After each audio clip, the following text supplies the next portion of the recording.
Il les couve comme un entraîneur couve ses athlètes.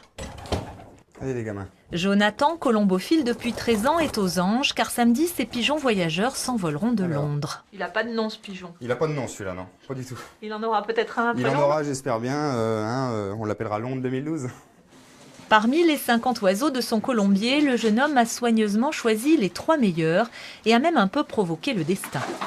Celui-ci, pour qu'il revienne un peu plus vite de Londres, je lui ai fait faire un petit qui a éclos il y a 2 heures à peu près. Et du coup, ça va lui donner envie de revenir beaucoup plus vite de Londres. Bonne motivation. Bonne motivation, voilà. Car pour préparer une course olympique, rien n'est laissé au hasard, ni la procréation, ni l'alimentation. C'est du grain avec énormément de graines différentes, notamment des graines pour les vitamines, des protéines, des lipides. Enfin, il y a vraiment tout comme un athlète de haut niveau. Quant à l'entraînement, il est quotidien. Là, ils vont tourner autour de la maison. Ils vont s'entraîner naturellement. Samedi, les oiseaux seront lâchés vers 8 h le matin. Si tout va bien, les premiers pigeons bretons devraient rallier leur colombier 7 heures plus tard.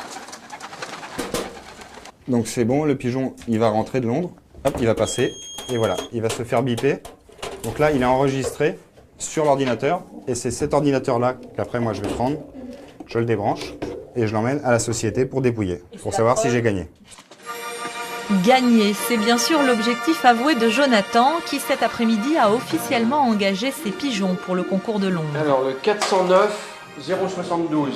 Des pigeons qui partiront d'abord à Lille pour être marqués, mais aussi pour subir un contrôle antidopage. Puis ce sera Londres et le rêve olympique, en attendant que la colombophilie soit reconnue un jour peut-être comme une véritable discipline au JO. Allez, à samedi les lolos.